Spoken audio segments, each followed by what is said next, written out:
بستی کے نخلستان میں سے ایک ندی گزرتی تھی۔ بستی والوں نے مویشیوں کے لیے اس ندی کے کنارے ایک تالاب کھود رکھا تھا جو ندی کے پانی سے ہر وقت بھرا رہتا تھا۔ تالاب کے ارد گرد کھجوروں کے درخت ایک دل فریب منظر پیش کر رہے تھے۔ بستی کے بچے اکثر اوقات اس جگہ آ کر کھیلا کرتے تھے۔ ایک دن عبداللہ، نعیم اور عذرا بستی کے دوسرے بچوں کے ساتھ اس جگہ کھیل رہے تھے۔ عبداللہ نے اپنے ہم عمر لڑکوں کے ساتھ تالاب میں نہانا شروع کیا۔ نعیم اور عذرا تالاب کے کنارے کھڑے بڑے لڑکوں کو پانی میں تیرتے، اچھلتے اور کودتے دیکھ کر خوش ہو رہے تھے۔ نعیم کو کسی بات میں بھی اپنے بھائی سے پیچھے رہنا گوارا نہ تھا۔ ابھی اس نے تیرنا نہیں سیکھا تھا، لیکن عبداللہ کو تیرتے ہوئے دیکھ کر ضبط نہ کر سکا۔ اس نے عذرا کی طرف دیکھا اور کہا، آؤ عذرا، ہم بھی نہائیں۔ عذرا نے جواب دیا، امی جان خفا ہوں گی۔ عبداللہ سے کیوں خفا نہیں ہوں گی؟ ہم سے کیوں ہوں گی؟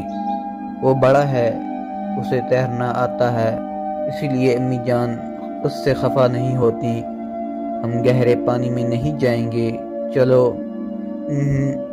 عذرا نے سر ہلاتے ہوئے کہا، تم ڈرتی ہو؟ نہیں تو۔ اس طرح نعیم ہر بات میں عبداللہ کی تقلید کرنے بلکہ اس سے سبقت لے جانے کی کوشش کرتا تھا۔ اسی طرح عذرا بھی نعیم کے سامنے اپنی کمزوری کا اعتراف کرنا گوارا نہ کرتی۔ نعیم نے ہاتھ بڑھایا اور عذرا اس کا ہاتھ پکڑ کر پانی میں کود گئی۔ کنارے پر پانی زیادہ گہرا نہ تھا، لیکن وہ آہستہ آہستہ گہرے پانی کی طرف بڑھ رہے تھے۔ عبداللہ اور دوسرے بچے مقابل کے کنارے کھجور کے ایک خمدار درخت پر چڑھ کر باری باری پانی میں چھلانگیں لگا رہے تھے۔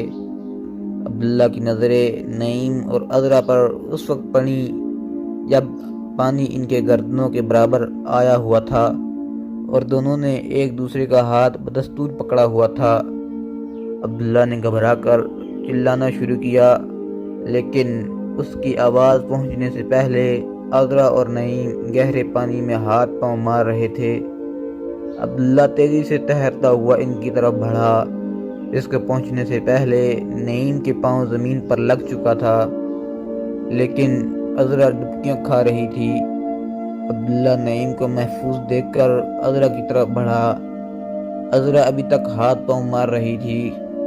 وہ عبداللہ کے قریب آتے ہی اس کے گلے میں بازو ڈال کر لپٹ گئی۔ عبداللہ میں اس کا بوجھ سہارنے کی طاقت نہ تھی۔ عذرا اس کے ساتھ بری طرح لپٹی ہوئی تھی اور اس کے بازو پوری طرح حرکت نہیں کر سکتے تھے۔ وہ دونوں 3 بار پانی میں ڈوب ڈوب کر ابھرے۔ اتنی دیر میں نعیم کنارے پر پہنچ چکا تھا۔ اس نے باقی لڑکوں کے ساتھ مل کر چیخو پکار شروع کر دی۔ ایک چرواہا اونٹوں کو پانی پلانے کے لیے تالاب کی طرف آ رہا تھا۔ لڑکوں کے چیخو پکار سن کر بھاگا اور تالاب کے کنارے پر سے یہ منظر دیکھتے ہوئے کپڑوں سمیت پانی میں کود پڑا۔ اتنی دیر میں عذرا بے ہوش ہو کر عبداللہ کو اپنے ہاتھوں کی گرفت سے آزاد کر چکی تھی۔ وہ ایک ہاتھ سے عذرا کے سر کے بال پکڑے، دوسرے ہاتھ سے تیرنے کی کوشش کر رہا تھا۔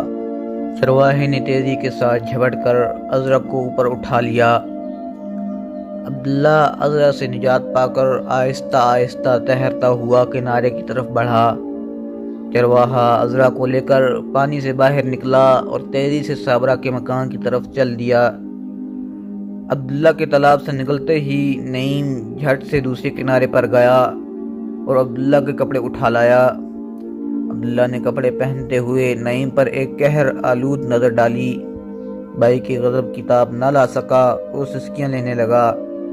عبداللہ نے نعیم کو روتے ہوئے بہت کم دیکھا تھا۔ اس موقع پر نعیم کے آنسو اس کا دل موم کرنے کے لیے کافی تھے۔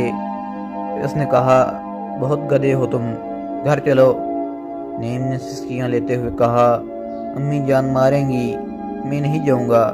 نہیں ماریں گی، عبداللہ نے تسلی دیتے ہوئے کہا۔ عبداللہ کے تسلی آمیز الفاظ سنتے ہی نعیم کے آنسو خشک ہو گئے اور وہ بھائی کے پیچھے ہو لیا۔ چرواہا عذرا کو اٹھائے ہوئے صابرہ کے گھر پہنچا۔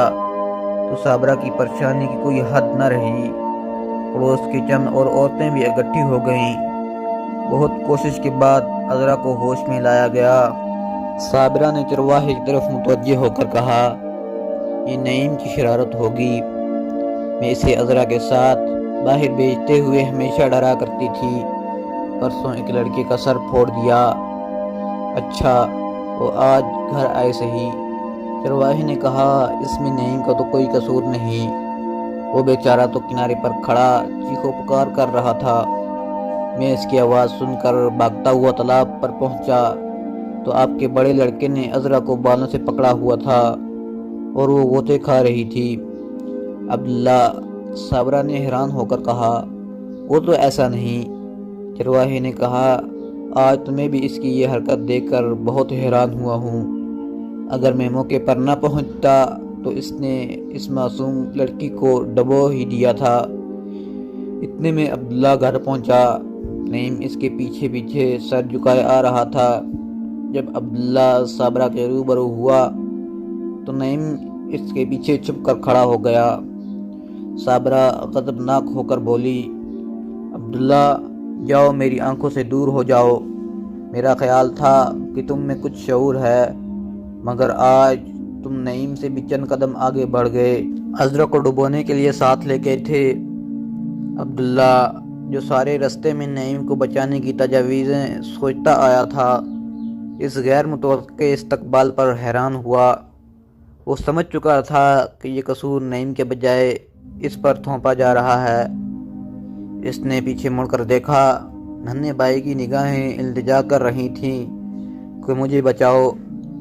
عبداللہ کو اس کے بچانے کی یہی صورت نظر آئی کہ وہ نہ کردہ گناہ اپنے سر لے لے۔